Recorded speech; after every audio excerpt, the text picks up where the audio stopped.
Okay then. So let me do 2 minute intro. Thank you for joining us today. So please save your questions until the Q&A or whenever Craig or Brandy ask you to ask questions. And for those of you who are first time with us and wonder who we are Serverless Toronto started almost 8 years ago as a meeting place for function as a service developers, but during COVID, we migrated to online format. And over the time, we realized we could help businesses by working smarter, not by sprinting faster. And we started to define serverless, not just as a tech stack, but as a pragmatic mindset, a way to focus on business value.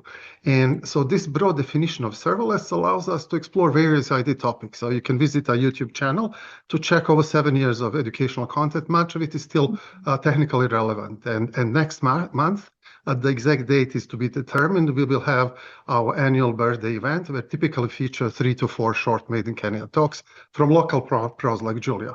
And keep an eye on my emails from meetup.com for exact date and agenda, and hope to see you there. And if you have topic you wanted to present, mention that in the survey at bit.ly SLSTO.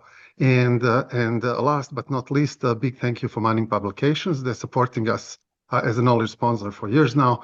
They generously donate a title at every meetup. So to enter the raffle, do that survey that I mentioned at bit.ly/SLSTO. We'll do the draw of the winner at the end.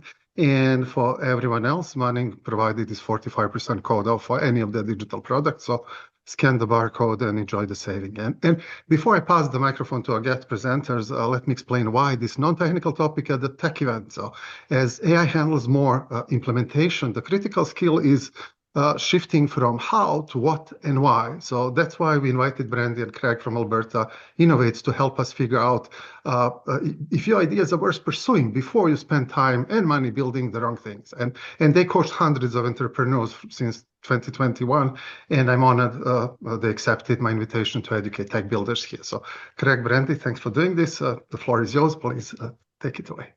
Appreciate this. I'm just going to replace the share if I can. And then I already have slide control, Craig, so. Randy's already got slide control. Okay.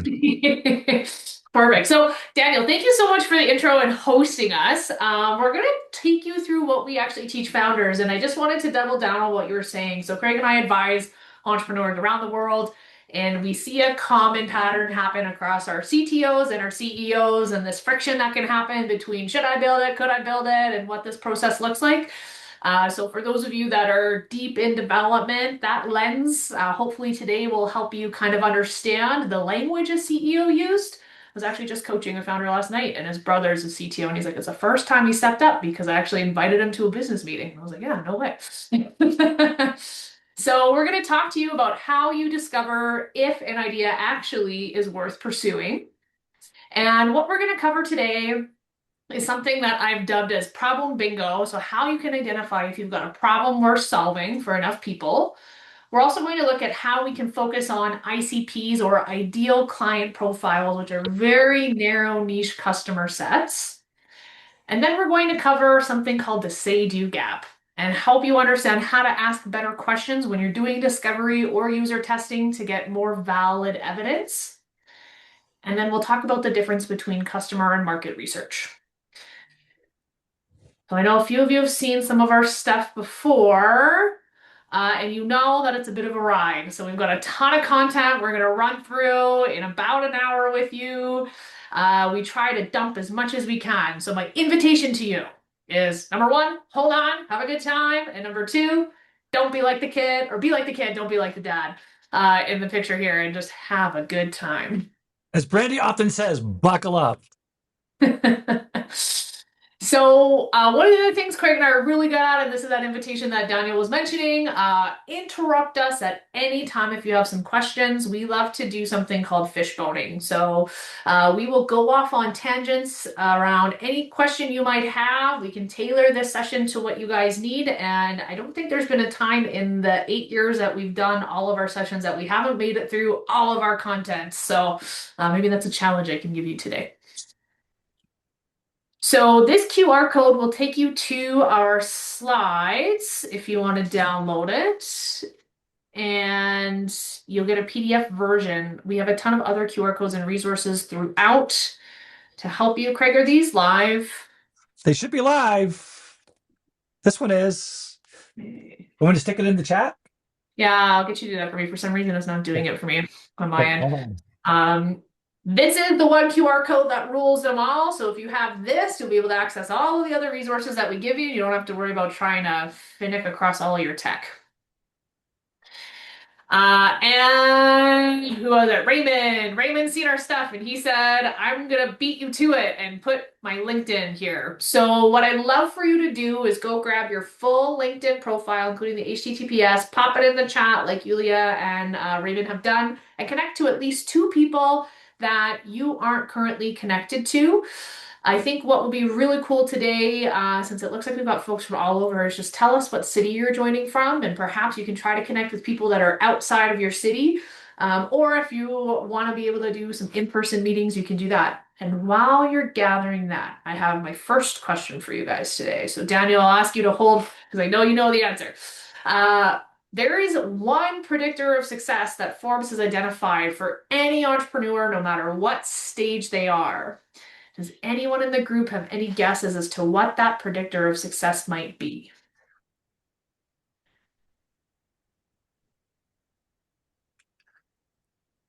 Ophir's in San Francisco. Wow. Any guesses? Number one predictor of success for entrepreneurs, especially first timers. Not giving up. A really good guess, Michael. We sometimes translate that into resilience, but it is not the number one predictor. You can actually have this before you even start your company. Kudos for jumping in. Totally. David says, knowing the problem, that is really massive for the success of a company, but it's not the number one predictor of success for an entrepreneur. These are all good answers. They're great. Yeah, I love the focus on problems. We're going to hammer that home today, so we're preaching to the choir. Should we give them a letter to start with, Brandy? Sure. Do you want to play Jeopardy? Sure. We'll start with the letter. We'll start with the letter N. One word. What's the second letter, Brandy? Money. E. Good guess. N as in, I'm blanking. I just want to say the word. N as in new. Second letter is E. E. T are the first 3 letters.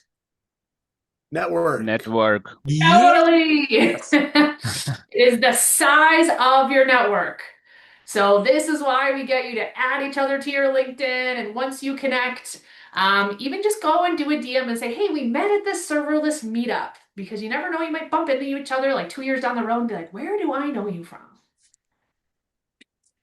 All right, so who are we? I'm Brandy. As you know, I live in Lethbridge, Alberta, and I am currently a technology development advisor for Alberta Innovates by day. And Craig and I go out, say our 9 to 5 is Alberta Innovates, and our 5 to 9 is going out around other ecosystems and sharing the gospel about how to start a company.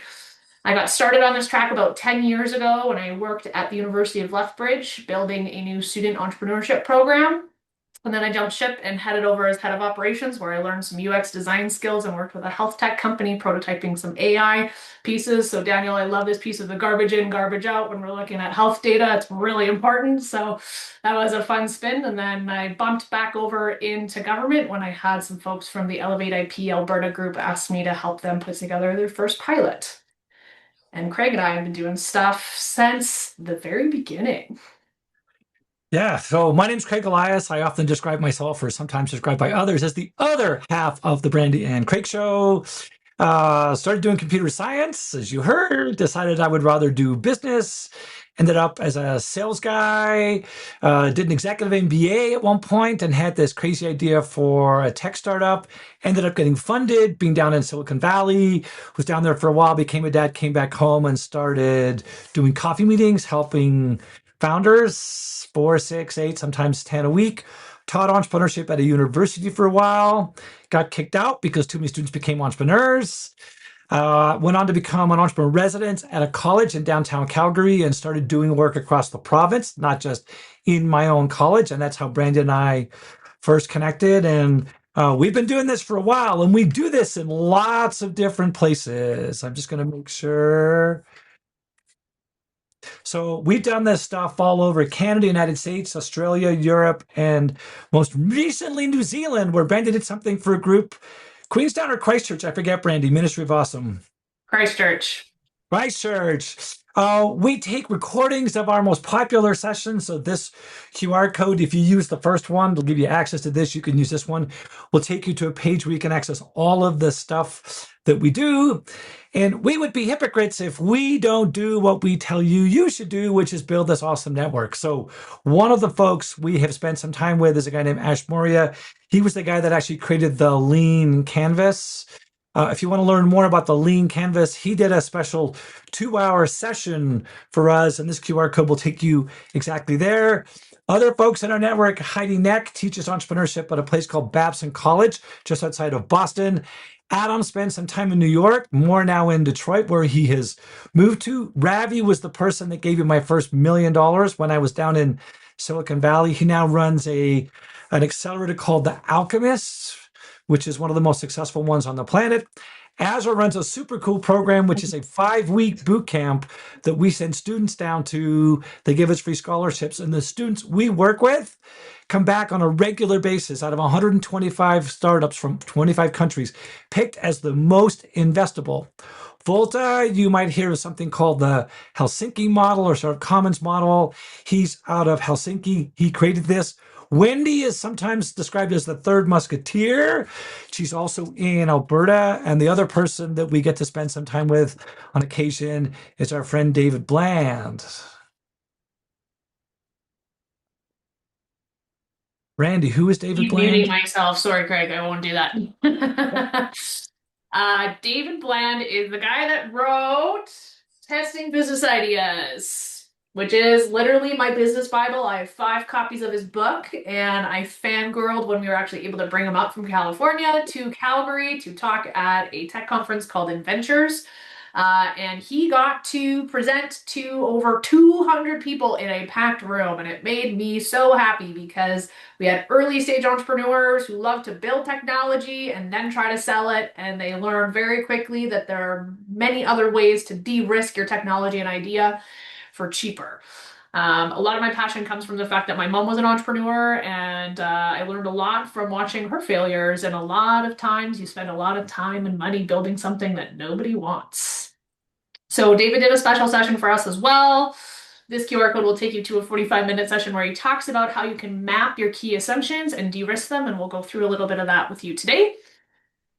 And then when we're not doing those things, we love to go around and teach something called Playing Lean, which is a board game that was designed by a guy named Bruno in Norway that actually helps people apply those approaches for lean and agile development in a competitive and fun way. I am the only trained facilitator in North America, and as Craig likes to say it, he doesn't have the patience that I do education like that. So he said, screw it, I'm going to hop on a plane and go meet Bruno and play the game with him in London.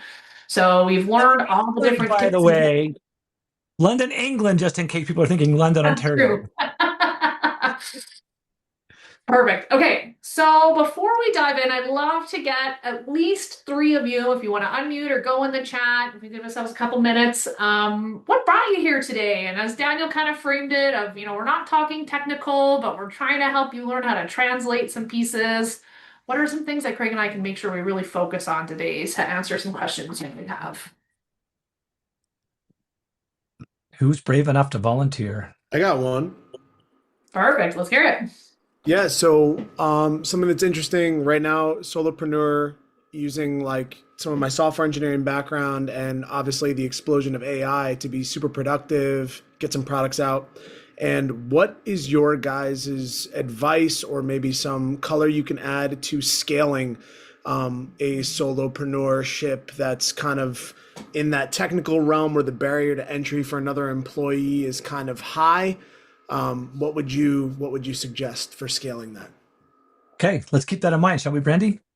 Absolutely.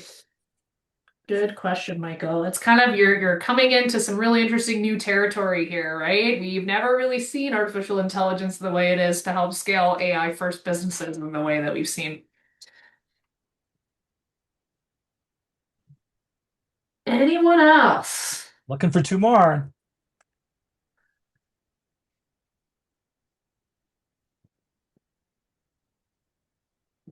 we want to pick on anybody, Brandy? See if we can get some answers.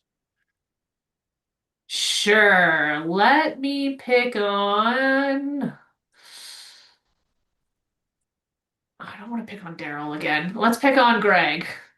Greg, what brought you here? What, now that you know a little bit about us, what can we teach you? Um, we've started a startup last year that became quite successful at the first minute. So um, it's in an area that is not my expertise. And what I'm really looking for is how to come up with, stepping back, not even validating my idea, but how to find my idea in a new environment. And you already gave me the first great advice. I have to look at the size of my network. But how to find my ideas and how to validate them when I find them in an environment that's essentially brand new with the new technology of AI included, with previous experience in all kinds of IT-related, finance-related businesses. So I'm thinking, Perfect. So Brandy, I think, this is day in the life. yeah, day in the life could work for me. When I hear this, I'm actually thinking of the pivot table, even potentially, Craig, as an option for Greg to start to think about how he can translate his knowledge into a different industry. Good idea. Yeah. Okay. Last one. Do you want to? Oh, we've got Nick. Nick. Hey everyone, I'm Nikhil, and I'm also a software developer. Right now, I'm in the process of we are launching a product right now. It's in the Bitcoin space. It helps people with like inheritance and saving their Bitcoin. But right now, I'm not sure how it's gonna work out. I've already been working in this space for quite some time, and working with people in Australia right now. So they have similar business already. But I think, as I think Greg mentioned, going into a new field, like launching a new project, I think marketing it is something that I feel is a little tricky because you don't know. Now you have built a product, but you have to actually now take it to the market, take it to people and understand what exactly what your messaging should be and everything. So that's one of the things, and I'm not sure how this is gonna turn out. So I'm looking for more ideas to build on. So yeah, that's what brought me here. Cool. So this is helpful because we'll stop along the way, as Brandy talked about earlier, being able to do a little bit of fishboning. We'll definitely do this. So here's the process that exists. Now, way back when I was down in Silicon Valley, this did not exist. Today, we know it's a process. The first thing is you got to figure out, do you have something that enough people actually want?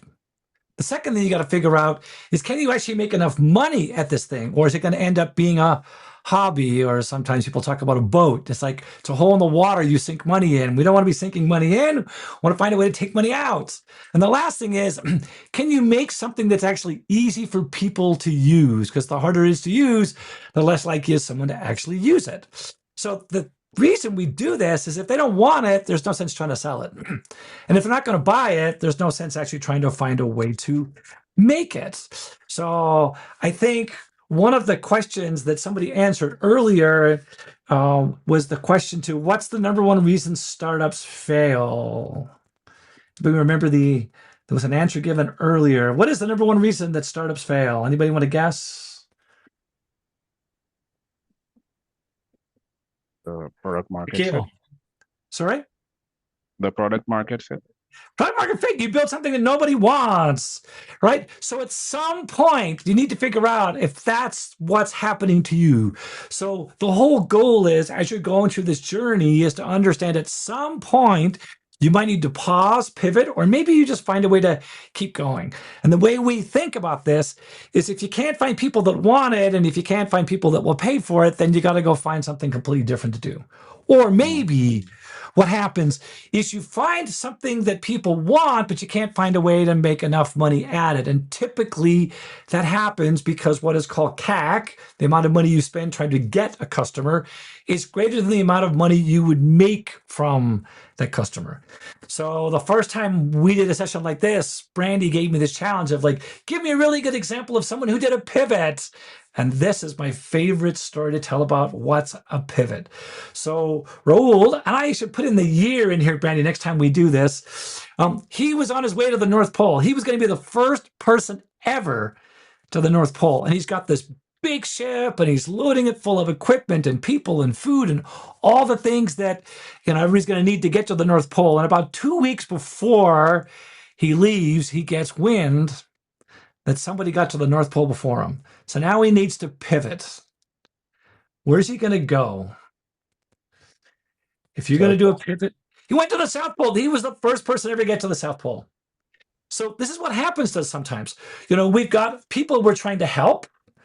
They've got all these problems that they might have, and you decide you're going to pick one. Well, it turns out that maybe that's not one that is profitable. You want to find a way to go do something different. And what happens very often is people then try to figure out, where am I going to pivot to? So our suggestion is focus on the relationships you already have, the things you've learned, and how do you maybe solve a different problem for the same person? Or if that's not going to work, maybe what ends up happening is you stick with that problem, but you find somebody else that has that problem. These are the ways that you pivot. You get the leverage from your relationships and your expertise instead of starting from scratch all over again. So instead of doing this, you want to find a way to do this. And maybe if you find something that's desirable and maybe you've pivoted and now it's actually viable, you can then go on. But one of the most important things, especially for technical people, right? We need to find a way to be flexible. You get a choice. You can decide whether you want to be rich or you want to be right, because you can't be both, right? So this is why it's really important to get perspective from other people. Someone mentioned the desire to actually want to find a way to learn how to sell this and position this. This is one of the reasons that Brandy and I have what's called the traction canvas. This QR code, if you would like to follow along, and if you want to be able to put notes in a fillable PDF so you can make notes on your computer as you're going along, this QR code, I'm going to copy this QR code, Brandy. I'm going to put this in the chat. Hold on one second. This QR code will take you straight to a fillable PDF you can download and then fill in as we're going along. So the first and most important thing, Brandy, is all about what? It's about falling in love and being passionate. A whole bunch of you are already giving us the answers. A lot of times what happens is we fall in love with the wrong thing. Ash Moria, the guy that wrote the Lean Canvas, is the one that taught us this, and Craig and I always wear his t-shirts to help show Craig standing up so you can see what it is. Love the problem, not your solution. So what we see often as a problem is entrepreneurs will start with their solution and then try to define the problem based on what they've built. And what we've learned from kind of centuries of work, I guess, is something called Kinlan's Law. And it states that if you can actually really clearly write down a problem and state it, you've already got your solution halfway there. Einstein has something similar. He talks about if he had 1 hour long, he'd spend 55 minutes really focusing on the problem. So we're going to really talk about how do you actually know you've got a problem defined. And Craig and I have worked to build something called a problem statement. That's a couple sentences long. That's a fill in the blank for you so you can figure out specifically what it is you're doing and who you're solving a problem for. And it goes like this. When your ideal client profile runs into a problem after a trigger event, they have these quantifiable consequences. Because of this, they have an emotional impact, and they are going to be using alternatives that have some shortcomings, which leaves room for innovation. And we're going to walk you through each of these sections of a problem statement, and we're going to start first with this ideal client profile. Craig, how do you find out who your ICP is? ICP. So we use a process called bifurcation to help people understand your ICP. What's really important is understanding what we're looking for is the person who's going to pay for this, not the person that's actually going to use it. So we're looking for the person that pays. But before we get into this whole piece, I want to ask a question around what do people understand as the number one predictor of success for retail? Anybody want to understand what's a big predictor of success in retail? What are the 3 most important things in retail? Anybody want to guess? I think location. Location is number 1, says Julia. Anybody want to guess what's number 2? The finding hungry crowd. No, starts with L. Second letter's O. Third Location. letter's location. What's the last one? Or say Location. one then. That's the real estate. Location. So if you're not in the world of retail, it's all about focus, focus, focus. You want to find a way to solve one problem for one customer type and one industry or geography. So the way that we teach this, we teach a process called bifurcation. You all know that bifurcation is when you split things in 2. It's like an or statement, not an and statement. So the way we think about this is you figure out who's the whole market, and then all you do is ask 3 really simple questions to figure out who's the person who you want to focus on. First time Brandy and I did this, it was for Arlene Dickinson's incubator. It was a lady who was making chemical-free cleaners that people keep underneath the kitchen sink, and she was saying that parents are her customer, and I said parents are not your customer. And this is the reason why you're struggling. You haven't identified your ICP. So the question that got asked is who cares more, or who is likely to care more, about chemical-free cleaners underneath the kitchen sink in a traditional family? Moms or dads? Not dead. Dads. No, the data actually says it's moms. I said not dead. Moms tend to be more risk averse than dads are in general. That's what the data said. So we knew just by asking that one question, she should be focusing on moms. The second question, though, is do these moms have one child or more than one child?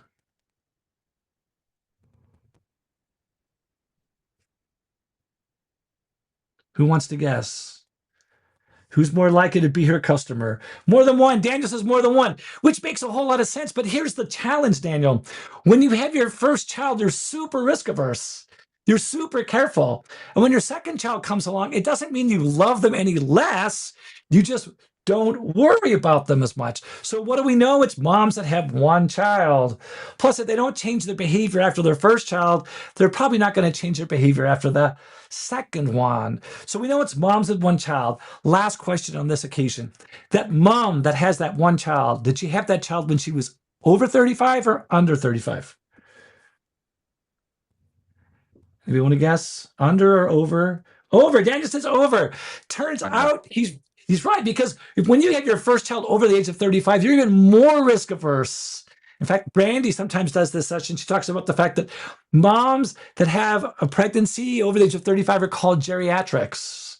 So what are we trying to figure out? All we're trying to figure out is what is that 12.5% of the marketplace that's more likely to become our customer?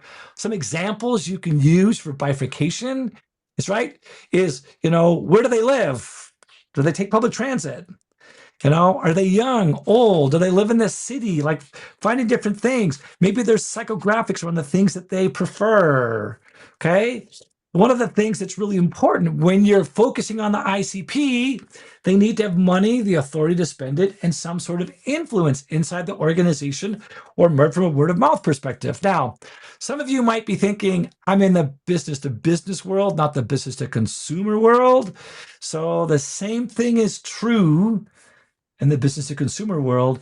It just depends. Once you've identified the kind of company, you now need to identify the actual person. This is why we call it the ideal client profile. So we're looking for those guys and gals that are more likely to become our customer as we go through this process. And what you want to do, I'm going to skip the activity for today, but if you want to read something that helps with this, the data says that you actually sell or grow twice as fast when you focus on a narrower portion of the market.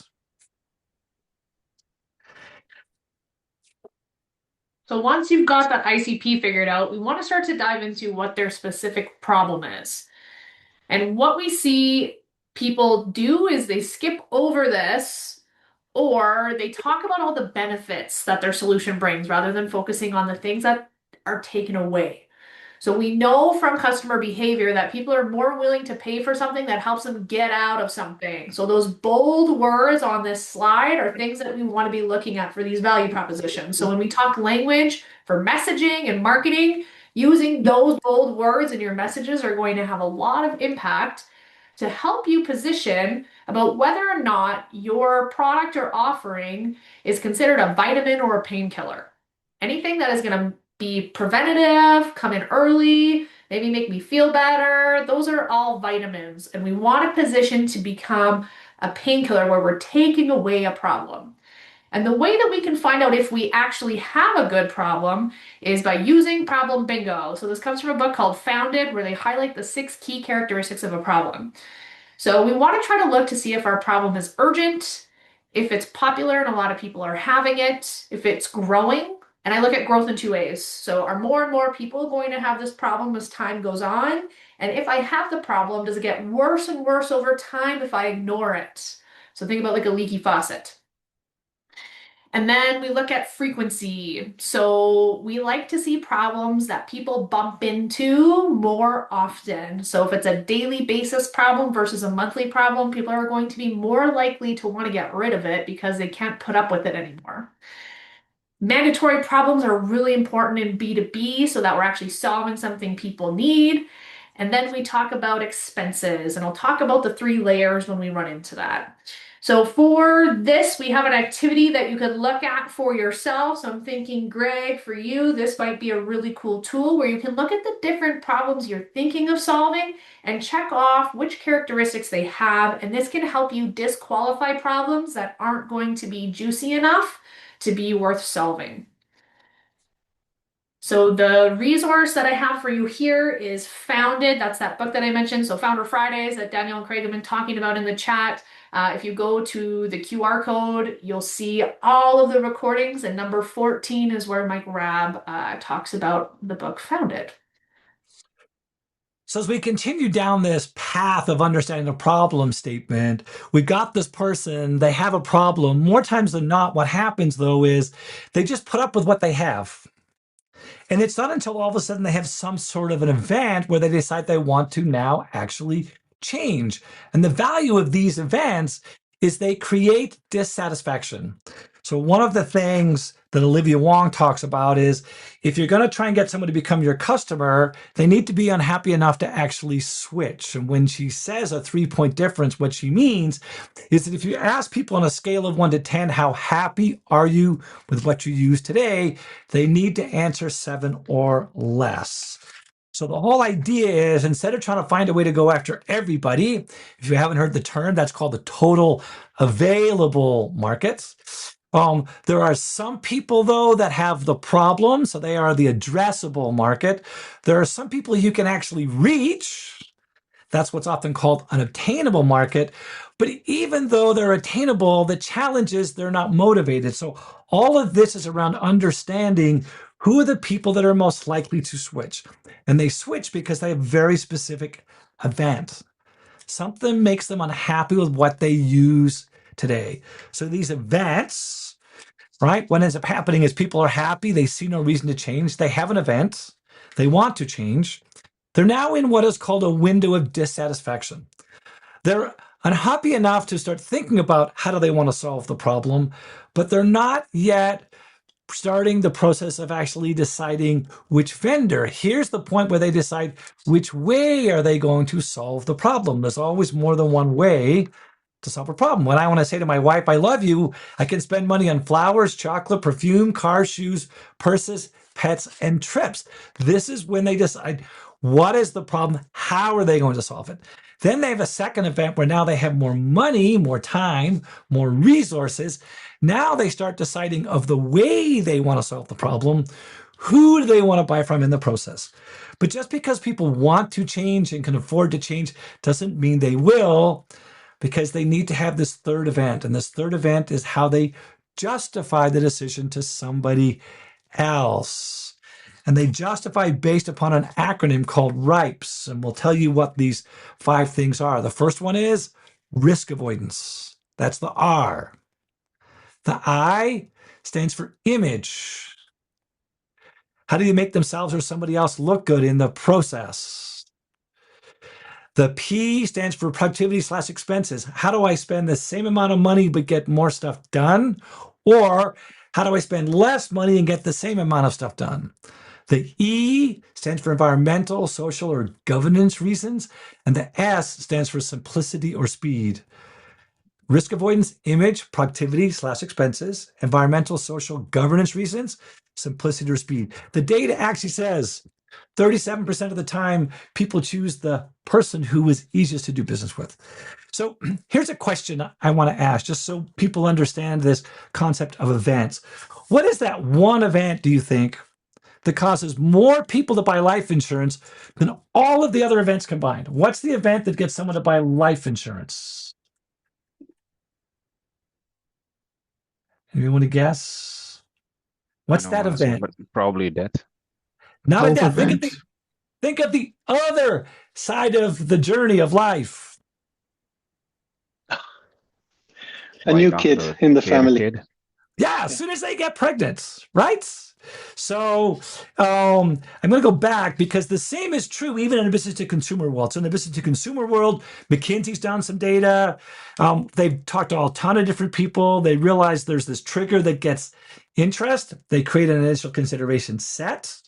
People then need some sort of an event where they have more money, more time, or more resources to be able to then start the active evaluation. And it's not until they have this last event or trigger where they can justify the purchase that they actually become customer. So these events tend to fall in three flavors. The first one is what you try. We're better, we're faster, we're cheaper. Generally doesn't work. What happens sometimes is people have a bad experience with something they already use, very often caused by a change in people inside an organization. People have bad experience, they want to change, and they're in a hurry. The third one is a change inside an organization. So I'll give you an example. Job changes. Brandy, what did you buy when you got a new job? The last one? Got a new car. Got a new car. When I joined Brandy at Alberta Innovates, I gave myself a budget to go to a whole new wardrobe. So these are just some of the events. And when you think about this, even from a corporate perspective, it's important. So these are some of the examples of what could be a circumstance or a trigger. So my question is, what is this? If someone's unhappy with what they use today, is that a circumstance or is that a trigger? Who would like to guess? Trigger. It's not a trigger. They've learned to put up with this thing, right? Their emotion related to solving the problem has gone down. It's called the law of diminishing intent.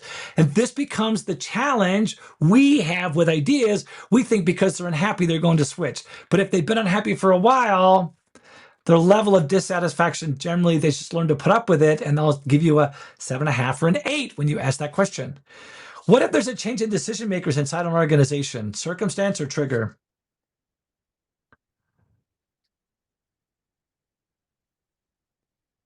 Be brave. This can be a circumstance. This is a trigger. That new guy or new gal that's in the job, they want to make things different than they were before. So other events, triggers, when somebody acquires a new company, when somebody launches a new product, when maybe your salesperson moves on from a competitor, if someone wins a large customer contract, they now got more money, right? If someone gets acquired by somebody else, all of these are events which tend to create dissatisfaction that make people want to change. So when you get the chance, the activity we suggest at some point is identifying for yourself what's the first event that makes people want to change, makes them unhappy, makes them think of what's the problem they have and how do they want to solve it. What are some of the events where all of a sudden they have more money, more time, more resources? And what are the events that they would use to justify buying from you instead of sticking with what they have? If you want to learn more about these triggers, wrote a book about this a while ago. This QR code will take you to the pages in the book, right? So you can then have a bit of a deep dive on this whole piece. But just because people have an event doesn't mean they change, because they need the next piece of the problem statement. Brandy, what's the next piece? So this is where we get to talk about data in the problem statement. Most founders suck at this. I think for you guys coming in from a technical perspective, you might actually be able to bring a really interesting lens to look at what are the consequences or these quantifiable implications of the problems. And Craig and I, over the years, have seen that these come into 3 different unique flavor types. The first is that people are spending a lot of time trying to solve the problem or going through the problem. They're throwing a lot of money at it, and or it takes a lot of effort. So in order to learn about those implications, because our customers are really bad at identifying the actual true implications. So you might have heard the adage of something like, you're trying to sell me a $100 solution for a $50 problem. And so what we want to do with these early companies or these early customers is try to find out how to get them thinking that the problem is actually worth more money to solve. So we come up with some questions to help that you can ask either current customers, potential customers, or through your discovery process. Things like, how much time does it cost you or your team each week or month? What is the financial impact on delays every quarter? How much manual effort does it take to solve a problem? How many resources are you throwing at this? And things like, what's the effect on your customer satisfaction and retention? And I think Julian in the chat was saying, hey, our customer retention isn't very good. So for me, that would be a question I would ask you if you're a potential customer, but you could also go back to your customers to find out, hey, why aren't you sticking around? What's going on for you? So when we talk about implications and you're going through this process yourself, what we'd like you to do is think about what are these consequences and how can you actually quantify them by running some tests to find out how much time, effort, and money people are actually spending in these. A really awesome resource for you to learn about how to go through this process of questioning comes from a sales book called Spin Selling, written by Neil Rackham. He gave us permission to share chapter 4 of his book that gives you scripts and walks you through this whole way of how you can actually dig into these questions for folks. So Brandy, can I just hover here for a second? Just go back. Please. So I've been in sales since I was 26 years old. I'm now 63, 37 years I've been doing this. This, as far as I'm concerned, if you have not read these 31 pages, it is the best 31 pages that you will ever learn about sales. How do you help people understand the problem is bigger than what they think it is, so now they're more motivated to become your customer? Sorry, Brandy. It can also work internally if you're trying to talk to a business unit that doesn't understand the technological problem that you're trying to solve. So the last part that I'll talk about around the problem statement before I hand it off to Craig is talking about the emotional impact. So there's this kind of phrase out there that says people will make decisions from their heart, then their mind, and then that's when they pull out their wallet. So what we've done in the first part of this problem statement is really look at, how do we rationalize it? But people make decisions based on emotion, whether they want to say that they do or not. And the way that we want you to think about this is trying to find out which emotions are going to move people away and cause some of those triggers so that they're actually motivated to change. What we know about emotions is if people are feeling good about something, they're not going to change what they're doing. What we want to do is try to focus on these ICPs or these segments of people that look like this. And we know that they would describe their experience in these kinds of categories. Things that cause fear, anger, or sadness often are the triggers that cause people to change. You might have heard about the jobs to be done framework, and we look at this as a way to apply these emotions to think about how does this problem solve all of these different aspects. We're typically really good at looking functional sides. These are the activities that the product or service does, but we also know that there's emotional sides. So what does this do emotionally for your customers? And it also solves some of these social components. And this is where Craig, when he talks about RIPES, if we look at image, what's our reputation as a company look like? How are you helping validate some of those components for them?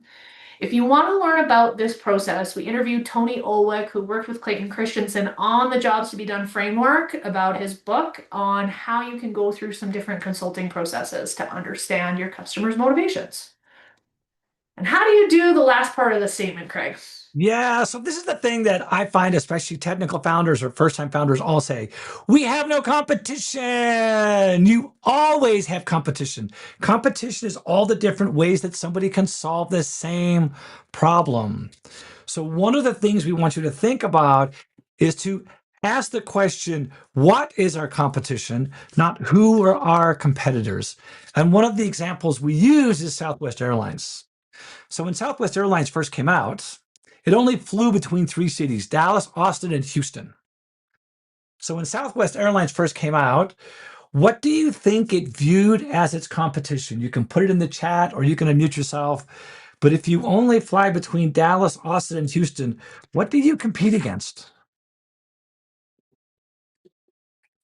You drive, exactly, right? Cars, buses, like all the other ways that people can get from point A to point B. So when you think about this, we want you to think about your competition. It comes in 3 flavors. The first one is people that do something similar to you.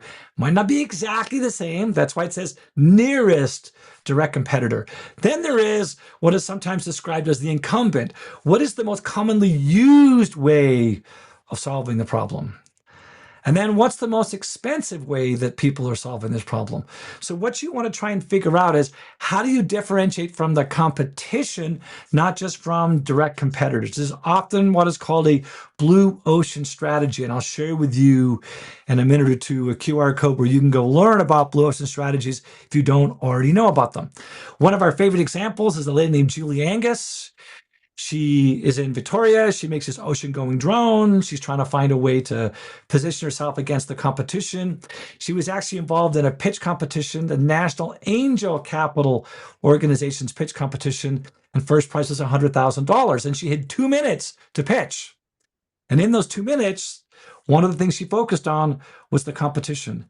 And she recognized that people solve the same problem by putting sensors on all these navigation buoys. She also realized that governments were spending upwards of $18,000 an hour to take a research ship, fill it full of food, fuel, people, and equipment. She used this slide to help the judges and investors realize she's not going to try and take money or business away from someone who's really similar. She's going to try and find a way to be different, which is against the people that are most commonly used, or a lot less expensive for the most expensive solution. So when you get a chance to do this at home, we want you to think about not just direct competitors, but we want you to think about what other ways do people solve the problem. When Microsoft Money and Intuit came out with Quicken, the competition was a pencil and a piece of paper or a tax form. And then just think, what about the people that have lots of money? How would they solve this problem? So the resource that we have that will help you understand this, we believe the best is a 9-page Harvard Business Review article that is equivalent of 255 pages from a book that hopefully will help you understand what do you really compete against. You're not competing against someone who does the exact same thing. You're competing all the different ways that people solve the same problem. So Craig talks about spin selling being his favorite resource. Blue Ocean Strategy is mine. And I think what I like about it is it helps you prevent trying to outcompete the person that's closest to you so that it's easier to get those initial customers. So if you're feeling like your messaging and your marketing isn't working, it might be your positioning and trying to focus on the way that you compete. So what we did is we covered the entire problem statement where we helped you look at what are the problems and what are those early indicators that people are going to be willing to switch away from what they have.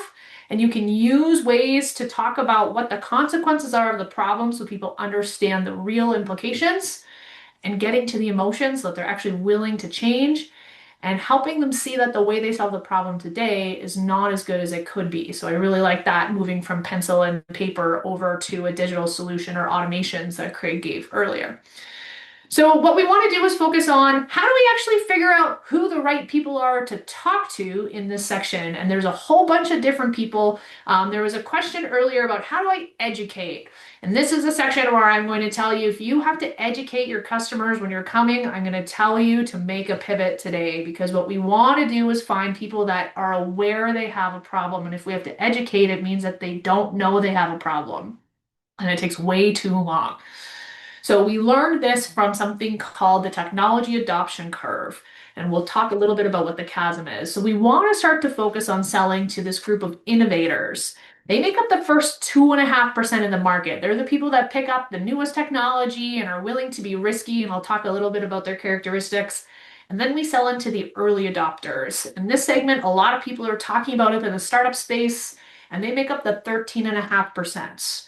Craig's stats at the beginning of the session talking about where most startups fail, that's what's known as the chasm, sometimes called the valley of death.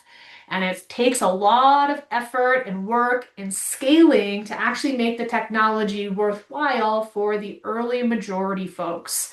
And then we start to talk about the late majority and the laggards. So Daniel, you talk about Netflix, talk about their biggest competitor is sleep. I see this as now they're moving into the late majority and the laggard group of people who take afternoon naps, and Netflix is saying, don't take a nap, watch our TV shows. Now I have to educate you on how to use it. So what we want to do when we're talking to people is look for certain values. And our innovators are very action oriented. They are the color red because they like to go fast. Okay, so they care about their image. They're very competitive. They don't care if the technology is perfect. They'll work with you. They just want to have that, I was the first person here to do it. And the early adopters follow along really closely. They tend to be friends with them and they care about being involved. So they're like, I like community, I like you, all of these pieces. And so who you are as a person, the business relationships you build are really important for early adopters. Our recommendation when you're launching a new product or service is ignore everyone else because it's going to be very noisy and hard to get the message across. If you want to learn about how to actually do these types of sales and positioning, on-demand sales is going to be really good. Sorry, demand-side sales is going to be really good. Bob Moesta did a special session for us at the Innovation Rodeo talking about just that. And so we've talked about how you plan out a problem statement to figure out, hey, do I actually think this idea has enough legs? How do we actually go out and test in the market, Craig? Yeah, we need to validate, right? And what we need to validate is we need to validate. Hold on one second. We need to validate, should we, before deciding, could we? Should we build this before could we build this? So in all our work, what we've discovered, there are 9 key assumptions that everybody has. The first one is desirability assumptions, right? We believe who will become our customer, why they become our customer, and when they will become our customer. We also believe how much people will pay, how often they will buy or use or pay, and how long they will stay our customers. We also believe we know what we're going to make, how we're going to make it, and how we're actually going to get it done. So what we need to do to figure out how do we validate this, first of all, we need to figure out which assumptions are our riskiest. So what you do is you take those 9 assumptions, you put them on this 2x2 matrix. And if you pick up a copy of David Bland's book, this is on page 38, he talks about, the things that we have least evidence of are risky. The ones that are most important are risky. And when you look at the different assumptions that are here, which one do you think is the riskiest assumption? Which of these assumptions is the riskiest that we need to go test, validate, or invalidate first? Any guesses? Desirability. Which desirability? Okay, which one? There's 3 of them. Which one's the riskiest assumption? I would wager who. We Yeah, believe exactly. who. Top right-hand corner. We don't understand who. We don't know how much they're going to pay. These are generally our 2 riskiest assumptions. So what we want to do is we want to find a way able to map this out. So this QR code will take you to, Brandy, can you copy and paste this one, do you think? Yep. So Brandy's going to put this one in the chat. So if you want to do this from your computer, you can go here. It'll give you some instructions and a template. So you can then do the exact same thing for yourself. What we're trying to do is we're trying to navigate away from people's opinions.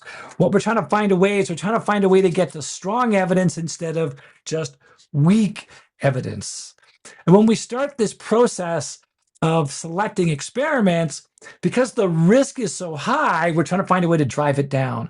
But because the risk is so high, the first experiments we run, we want to make sure they're the cheapest experiments we can actually run. What can we do without spending a whole lot of money to validate or invalidate our assumptions? And if you get a copy of the book on pages 98 and 99, David actually lists the sequence of experiments you can run. But what you'll notice across the top is all of them start by doing interviews. All we want to do is find people that have the problem, ask them questions, validate the problem that they have, and how they're solving it today. Even in the business to consumer world, it's almost exactly the same. Customer interviews. The only thing that is different is having to use something called using something called a day in the life experiment. And Brandy is brilliant at this day in the life. Brandy, do you want to share how you help people do the day in the life? Absolutely. So when we talk a day in the life, this is really sitting down and trying to put yourselves in the shoes of your customers. And what I like about this practice is if you have complicated stakeholders or multiple customer types, this is a really good way to get insights across different layers in an organization so that you can understand all the different need sets and create something that solves problems for everyone. And the way that it works is you sit down with your customer, your stakeholder, and you're going to draw a sideways T-chart like this and have them describe their activities over a day in their life. So this could be over a quarter, over a month, maybe over a project kickoff or initiation, whatever it is where you really want to understand what are they actually going through, what's the customer journey through this process. And as they talk, they're going to tie positive emotions and negative emotions to these activities to tell you if they like it or not. So positive emotions might look like this, and your negative emotions might have words that are explained like this. And I'll give you an example of how this could work. So I like to use my own morning story where I like to sleep, probably like most of you. And then as soon as my alarm goes off, it's like, oh crap, it's 5 o'clock in the morning. I gotta get up. I was up late. I'm not super happy about it. But what happens is when my alarm goes off, my 5-year-old Australian Shepherd gets a signal and he goes, it's cuddle time. So he comes and hangs out with me while I hit snooze on my phone for 9 minutes, which really boosts me, making me feel really nice and snuggy. Then I have to go to my closet and figure out what to wear. And Craig and I were talking about how windy it is in Lethbridge, which was kind of a pain because it can be hot and cold all over the place and it's not the best experience. Then I go and take my dog for a walk, which usually brings up some dopamine for me. And then I look at my work phone and all the emails that came in since I quit working. So I make myself a cup of coffee to feel like a human again. I get in my car to drive to work and sit through traffic, and I'm 5 minutes early for my first client meeting, and I go in my purse to pull out my work phone so I can log into my Microsoft Office account, and I left my phone at home. So if you're, Greg's laughing, he's like, that's happened to me before, Brandy. So if we're trying to solve the clothing problem and build an AI tool that helps people go through their closets, whatever, maybe that's an okay problem. But if you had something that looked like this across several people, you'd learn really quickly that it's not the most painful problem. The most painful problem is the fact that I can't access my 2FA at work. And now I have a lot more implications. So I'm not worried about solving my clothes, I'm worried about solving my access to my computer. The way that we can look at mapping this out is by going through experiment sequences. So Craig kind of gave you the prototype piece that David recommends. We have 2 of our favorite ways to get you started. So when we talk about a B2C model, we still love the interviews, and Craig's going to go through an interview template for you. And then we like to suggest doing online ads where you can do some A/B testing with messaging, all these different things. And what you'll notice in David's book is that these different aspects on the bottom tell you how much it costs, how long it takes to run, and the weight of the evidence. And so when you're doing your assumption mapping, you can tie these experiments to your assumptions as you're figuring out how that works to keep that table up to date. Our favorite B2B process is using a day in the life across several different stakeholders in an organization. And then instead of building a technology right away, using something called a concierge service, where you really build a service out. The example that I talk about a lot is Airbnb. When they first started, they didn't build technology. They were actually doing rentals with friends in their own places and renting out their rooms so that they could see the experience of being a host. So when we talk about this, it's really important to get out of the building. You might have heard this before. There's a book called The Mom Test. What I want you to know is we don't want to be asking these questions with people in our network, our friends and family, or our mom, because they're always going to tell us, you're brilliant, you're beautiful, this idea is great, it's going to change the world. We want to find complete strangers that are going to be honest with us. Especially with our technical founders, we know that this is very uncomfortable for you because you're more comfortable in front of a computer. So we know this is pushing you out of your comfort zone, but this is where the magic happens. The first time you do an interview, it's probably going to feel like this. And one of my favorite Founder Friday interviews with Kristen Hadid, who wrote a book about her absolute complete failure when she started her first business. So if you need some motivation of getting through that, I highly recommend giving that a listen. Yeah, As it's you funny. Oh, go ahead, Craig. Yeah, so it's funny because what happens is most of us will do something enough to suck at it, but we won't do it enough to actually be good at it. So when it comes to these interviews, if you can get past the first 10, it gets a whole lot easier. And now all of a sudden, you feel like this. So it's really important when we start this experimentation process that we find a way to avoid something called confirmation bias. It's like when we buy a new car, we see it all over the road. The hard part is that when we start doing this validation work, we see all the things that confirm what we already believe, and we need to find a way to get around that. So one of the things that's highly recommended is to build yourself an hypothesis statement. Before you leave, I'm going to interview 30 people. Write down a statement. How many people of what type will do what, within what time frame, for what reasons? And you want to write something like this. Because if you go away and interview 27 people, which is the statistically relevant number you need, if you go away and you get 5 people that said, oh yeah, I think your idea is great, you're like, look, 5 people said this. But if you wrote down when you started, I believe I can find 10. And if you can't find 10, you realize maybe I need to rethink this.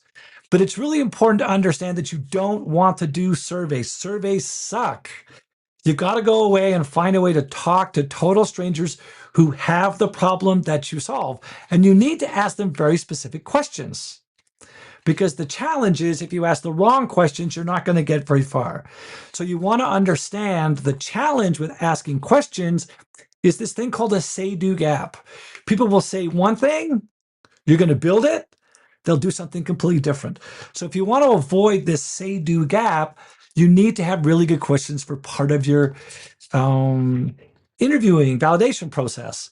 Questions that you don't want to use are all the questions about the future. When David talks about weak evidence, this is an example of weak evidence. What you want to do, you want to ask questions about the past. So the questions that Brandy and myself, Wendy and Ashmoria have come up with go like this, right? So first of all, you're only going to talk to people that actually have the problem. So you're going to ask them, have you ever had this problem? Yes, great. Can I take a few minutes and ask a few really quick questions? First question is, when did you start to have the problem? What was the event that made you unhappy enough you thought about changing? When you went to look for a solution, what was the outcome you were trying to get to? What were all the different things, the different ways you looked at solving the problem? Which one did you choose? What made you choose that way of solving the problem? How much do they spend on solving that problem? Time, money, effort, energy, resources. And then asking them a question on a scale of 1 to 10, how happy are you with what you use today? And if they give you something lower than a 7, then these are the folks you want to try and find a way to get more of. Remember, we're looking for people that are unhappy enough they're actually going to switch. And then once you do this, you want to understand, do they fit within your ideal client profile with those questions that you ask, those 3 questions, right? So in the case of what we talked about today, moms with 1 child that had that child when they're over the age of 35. And when you get a number of people that answer the questions the way that you want, the last question always for us is, where can I find more people just like you? These are the initial questions, but asking questions can be really hard. And there's an art to asking really good questions that Brandy's going to share with you.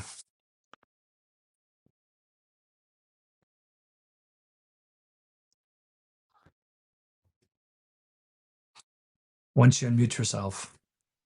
You mute. There we go. Perfect. Thank you. I muted myself because I'm typing and I always get comments that the typing makes loud noises. So we want to give you some frameworks to help you actually just ask questions better across everything you do, whether it's customers, your internal teams, or even your friends and family. And the first way that we approach asking really good questions, if you want to learn more from someone because you don't think they answered the question detailed enough, is just repeat the last sentence they said with a little bit of an inflection on the end, like, I'm on mute. And then someone's like, yeah, you're muted, da, da, da, da, da, da, all these things. And all I did was just say it differently. The next thing we do is second order questions. So if there is something that you need to follow up on with them, you can ask, hey, like, how did that make you feel? I want to dig deeper. We also look at something called a 6-second pause. So if you want more details after someone answers, just wait 6 seconds. And even with me when I was muted, everyone was like, you're on mute, you're on mute, you're on mute, because we want to fill the silence and fix things, right? Craig, maybe I should do that every time. This is a really good example. It is good. We learn by doing stuff, right? The most important thing I want you to remember from this, and Craig talks about this, is always ask past tense questions. I have seen so many people build products and they ask people, would you buy this from me if I built it? And everybody says yes because they're Canadian and they're nice. And then you launch it and nobody pays you for it. You're like, you all told me you'd pay me. We also like open-ended questions where people will be able to actually give you detailed responses instead of one-word answers like yes or no. And don't ask why questions. Try to reframe it as a what or how question so that people don't get defensive. Oftentimes what happens in our personal lives is our husbands, our wives, our spouses, our friends, our family, like, why did you wear that shirt today? And you're like, oh man, should I change my shirts? So we want to make sure that we're asking nice questions that invite people to share more. Craig talks about the innovation framework. I've got a little bit of a summary for you here. Remember, we want to look at desirability, then viability, and then feasibility. So holding back that prototyping as much as we can until we can prove out the evidence of those things, because if nobody wants to buy it, why would you make it? When we think about this framework, we've got a couple things to do. So if you find out that it's not desirable or viable, then we probably want to pause and think, is this worth pursuing? We can think about pivots when we know that if we go, you know what, it's going to cost us more money to actually get a customer than we'll make over the time of them being our customer. We probably need to pivot. So you can use a pivot table like what Craig shared. And we know that we can go forward when all of those work. And we talk about slingshotting and slowing down and going backwards. So what I will say is if you have built a prototype and you haven't tested desirability or viability yet, it's okay. We need to just go backwards. It's painful. I've seen this. Nobody ever wants to go back and do the interviews after they got something built. But I promise you it's going to help you move forward so that you actually know if persisting is worth it. The next step for you after this is to look at how you can be viable. So Craig and I have built a 3-year financial projection template that you can plug in some numbers and it will automatically generate a whole bunch of stuff for you so you can find out, am I actually going to make enough money at this? What else have we got from Craig? Yeah, so if some folks are like, hey, I've already done a lot of this, I need to find a way to be able to do a better job selling. Brandy and I are very fortunate. We've spent some time with some really cool sales folks. They've done sessions for us. This QR code will take you to the place where you can listen to those recordings. If you want to download the Traction Canvas, we also have a recording. So if you want to go back and listen to it later, you can then go back and do exactly that. So summary. So the most important thing when you get started, make sure you love the problem. Don't be married to your solution. What you're trying to do is displace the competition. You're not trying to find a way to displace people to do the exact same thing. You're trying to find a way that they do this in a completely different way. And what we want to do is we want to focus on people that are motivated because something's made the problem now more important. Brandy, do you want to bring it home? Sure thing. So we also want to make sure that we're avoiding our confirmation bias and digging into places where our blind spots might be so that we know where not to go and maybe find some cool new places that we could be going that we didn't know about before. And when we talk about David's stuff, we often talk about how do we validate. And what I'd really like you to do is think about how do you invalidate and play the devil's advocate. Can you actually look for the things that prove this wouldn't work? And that helps you deter your confirmation bias. So that's what we've got for you guys today. But before we let you go, we have one question for you. And we'd love for you guys to put some stuff in the chat. If we get 3 people to unmute and share with the group, what's one thing that is going to actually be a takeaway from the session for you today? And then I think Pete was asking about a QR code. We have a QR code that we'll show in a second, Pete, that we have at the beginning, and it's for all the slides. I popped the link in the chat again for us already. So. Cool. So who wants to volunteer? What was the biggest thing you took away from today's session? I'll volunteer. There were about 10 different things that I'm going to take away from this, and I need to look at the slides again. But the one thing that hit me hard while looking at our business and our models and how we want to build our stuff is, who do you compete against? The question, who do you compete against, is something that really hit me hard, because I am a solution-oriented person. I just want to bring up solutions, even if I don't know what the problem is. And then even if I have the solutions, who is going to be interested in it? What other problem, what's the thing I'm solving for them, and who else solved it before, and how? And so, sorry, I'm rambling now. But the question itself is going to, I'm going to take a walk now and think about it. Perfect. Looking in the chat, we've got actually talk to people and send direct messages. Don't do polls. That's my favorite learning all the time. If someone learns not to do a survey, I'm so happy. And then maybe we'll pick on Daniel, because I know he's seen us a few times. I want to thank you first. This is amazing. Like I was a little bit lucky, like my wife was in real estate, so I had to get familiar that it was not enough to build a website that she shows up first on Google. Until she gets business from that, it wouldn't work. And so what I love about session today, that you shared what I've learned through her journey by shadowing her, that people don't know what they don't know. So it is not technical talk, but you will not succeed unless you learn what was shared today. Another thing that I loved about session today, I don't know, when I was frantically taking so many URLs from the call, you didn't sell any new system. You pinpoint most important parts from the noise of information and created the mosaic of people that have to learn. So these are my takeaways.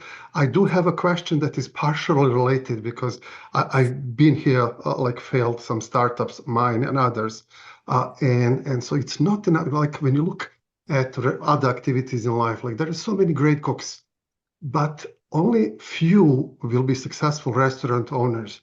So there is one thing, knowing what we didn't know, but there is a mind shift that I'm struggling to do it myself, to become somebody else or partner with people that complement my skills. So what are these mind shifts that we need to go through to make succeed, assuming we found a good niche?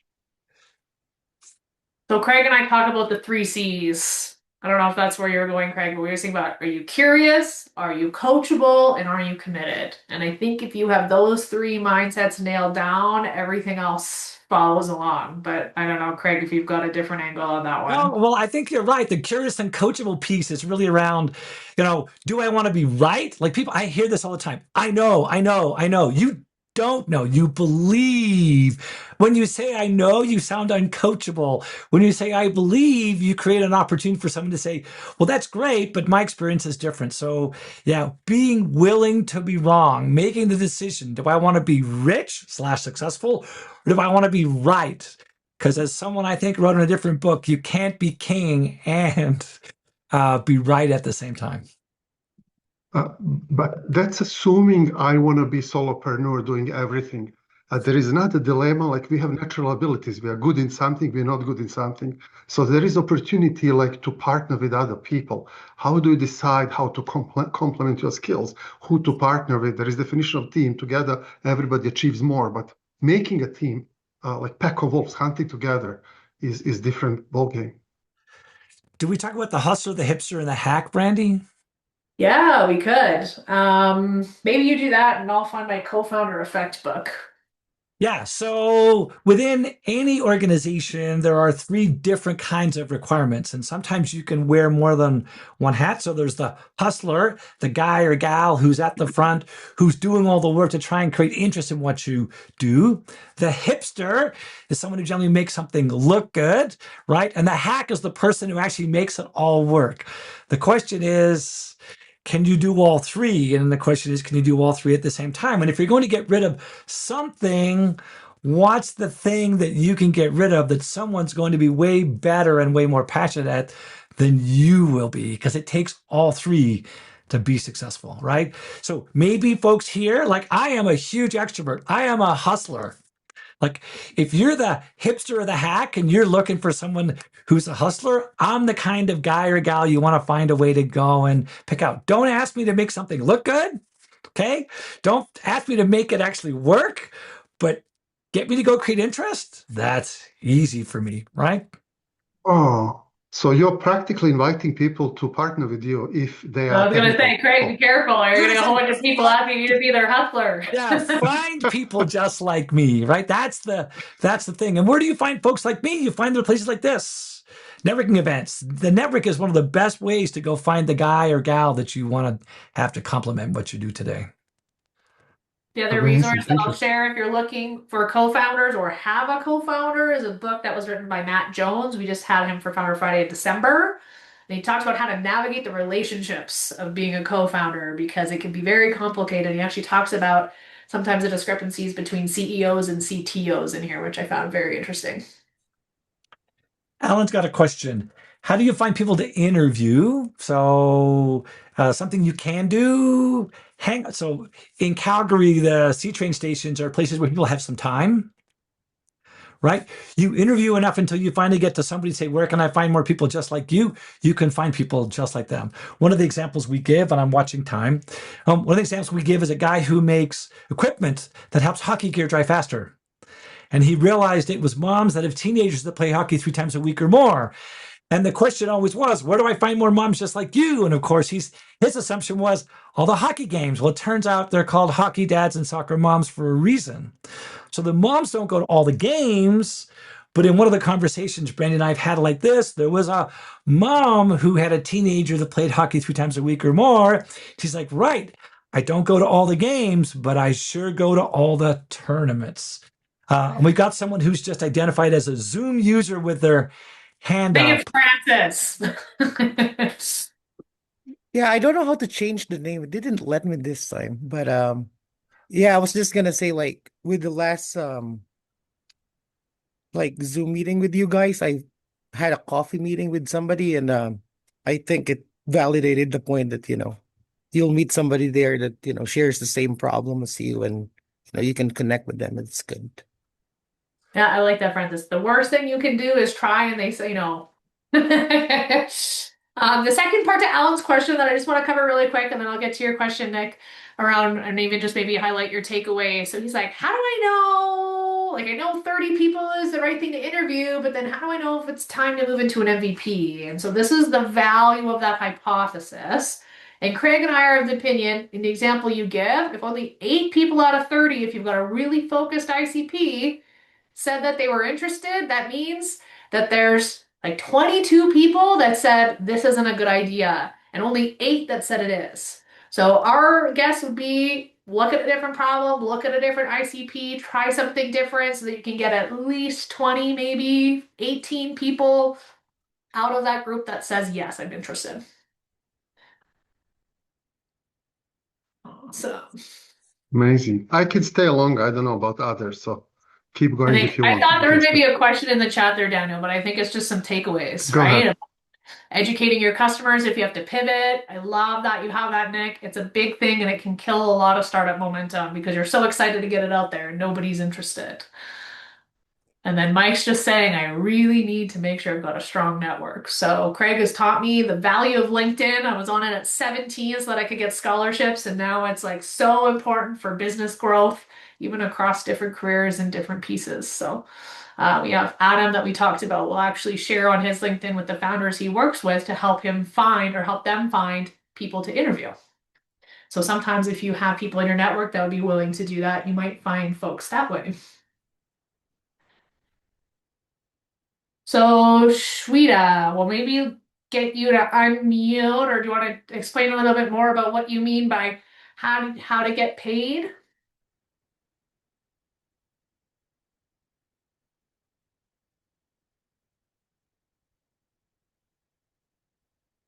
While you're doing that, I think We my can do. long term for you would be as you're doing your discovery, typically it's not paid, but I'm seeing people are undervaluing my services. I had this happen all the time when I worked with students.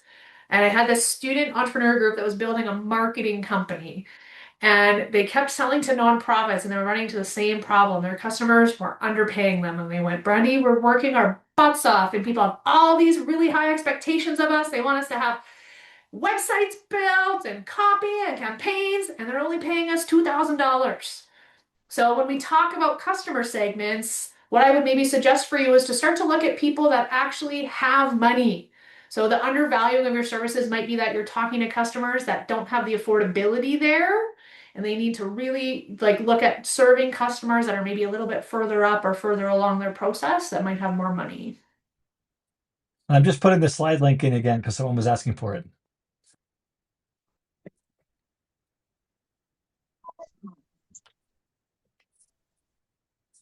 Thank you. Thank you. So let's keep chatting. I'll share the screen with Wheel of Names because Manning wants to give a free digital product. We are not as generous as you are sending 100 print books around, and I still have them from the last couple events. So thank you for that. Keep going until I. So Manning raffle. Wow, 1, 2, 3, 4, 5. Only 6 people did it. Good odds. Let me share. Share. You know, it's funny, as you were talking before, I can you see my screen? Yep. Yep. So you were talking about empathy. That's the first thing. This is my process. Like, it's not 10 commandments, it's 5 commandments, how I do consulting services. And this is effectively double diamond methodology from Stanford University that Google is practicing now. So that resonated. Another, you asked me takeaway, empathy. I did not know that's related to business growth. Now, is there anybody else who did not do the survey who wants the name in here? Okay. Why not? You give us so much, maybe you get lucky too here. And it doesn't have to be ebook. It could be any of the courses they have, or I think you have live books as well. Anybody else? I don't see the chat. Any other name? No. Okay, Right. Francis. Yeah, Francis is Francis. Francis. Okay, so good luck to you. Let's spin.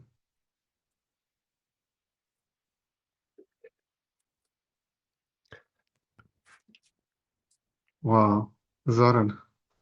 I didn't do anything. Good luck. So the fact that I know you, it was accidental. So choose any of the products. I'll share with you 100% coupon off, and then you go to your Manning dashboards and put anything you want to learn. It cannot be print books. And I'm stopping sharing.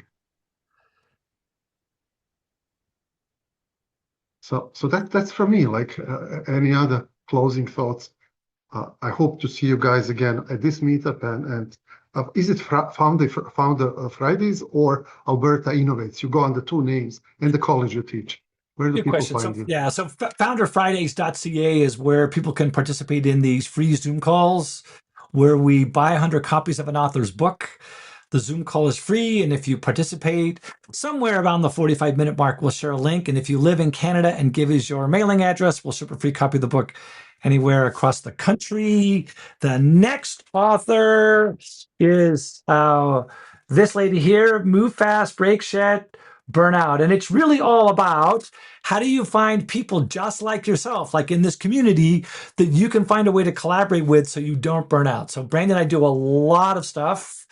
And I'm reading the introduction to the book, and I'm like, it's me and Brandy. And if you don't have those folks that you can find a way to connect with, collaborate, or commiserate with when things just don't go your way, life gets a whole lot harder. So this is another one of those build your network with like-minded people.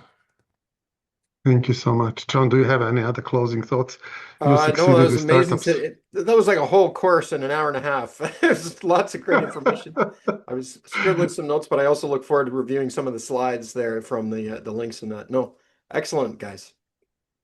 Thank you. And good luck, everybody, starting your own businesses. Like, I know you feel empowered, but having AI to do your coding isn't enough. So let's keep running. Good luck, everybody. Stay healthy. Have a great weekend. Happy Have a good Friday. weekend. Thank you. See Have a you. good weekend. Thank you so much. Bye. Thank you.